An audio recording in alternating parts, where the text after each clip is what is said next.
for Uncle Sam. I am working for Uncle Sam. Let me know just who I am.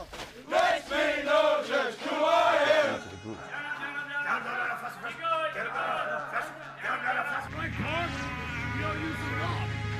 Get over the park. Get over the park.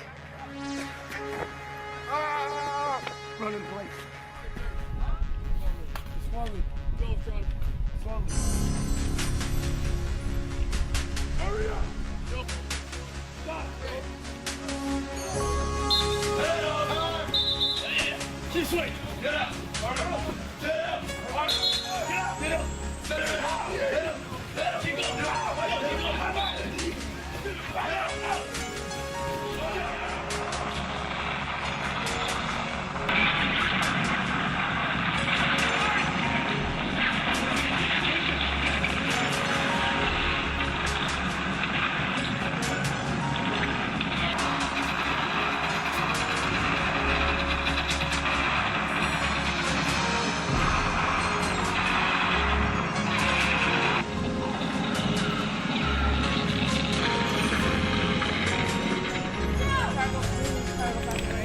Okay, wait. Don't do it on that way. Put your arm the other way. Don't do that. Bear hugging.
Nou ja, welkom by Vlameskerp. Vanaand gaan ons bootcamp toe en ons gaan oefen. So vanaand kry ons jou reg en ek gaan met jou 6 noodsaaklikhede bespreek wat jy gaan nodig hê in oorlogvoering. So, ons gaan jou train in hierdie bootcamp vanaand en jy gaan fiks en oorlogfiks wees as ons hier klaar is. Goed, Efesiërs 6 is seker die bekendste gedeelte in die woord van die Here oor geestelike oorlogvoering. En dit leer ons dat die duiwel nie eintlik soos baie mense dink, sommer net 'n muis is met 'n luidspreker en 'n groot lawaai maak, maar eintlik niks kan doen nie.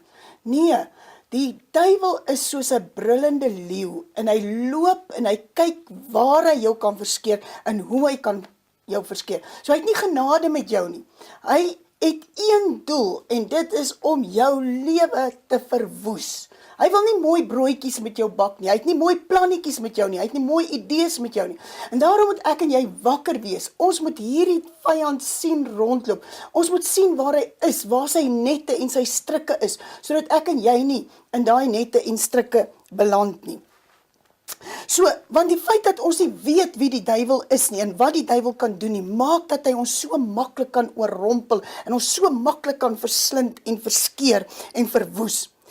Nou is dit tyd dat ek en jy 'n bietjie opleidingskamp gaan bywoon. Ons gaan bootcamp toe en hierdie week roep ons jou in Vlameskerp op om bootcamp toe te kom. Jy het oproepinstruksies gekry en jy moet aanmeld want ons gaan oorlog toe.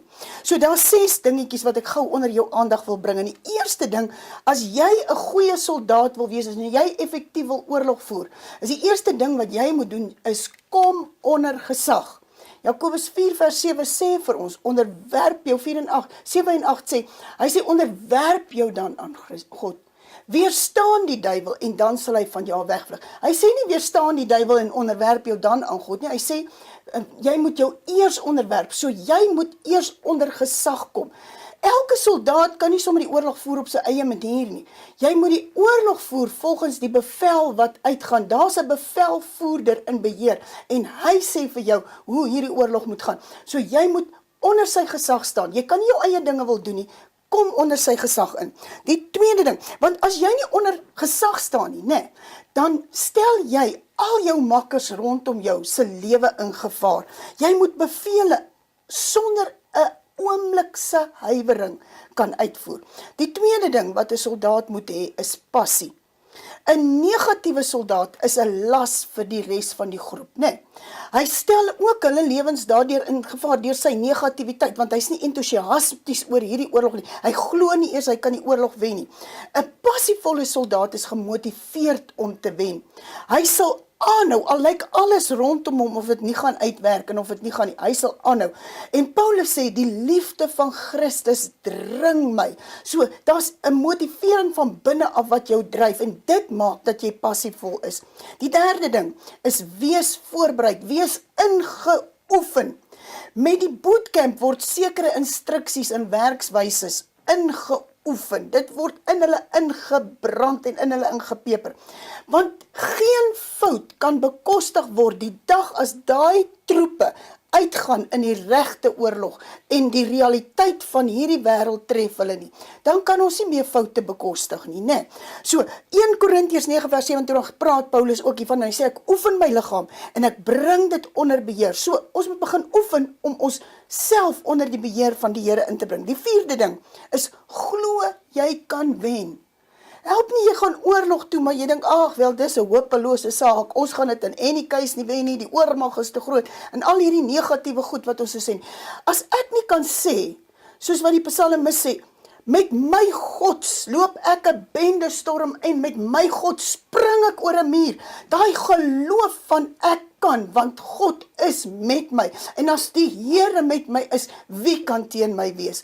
Daai gesindheid moet in ons wees, 'n wengesindheid. Dan, 5, ken jou wapens. Goed, God het 'n perfekte plan. Dis sy gedagtes. God het 'n perfekte wapen, sy woord. God het 'n perfekte beskerming, jou geloof. So daar's iets wat jy ook moet doen. Alles kom nie net van God af nie. God gee die plan, God gee die opdrag, maar jy sit die geloof by. En hierdie 3 saam maak dat jy 'n oorwinnaar kan word. Dan, die laaste punt is uitmuntendheid. Moenie stop by die onmoontlike nie, by die moontlike nie, maar gaan verder na die onmoontlike toe, want God is 'n God van die onmoontlike, en by hom is daar niks wat nie moontlik is om te doen nie. As dit vir jou onmoontlik is, by God is dit moontlik. So, moenie ophou by wat moontlik is nie. Press forward en kry wat die Here vir jou het. Ryk na die onmoontlike.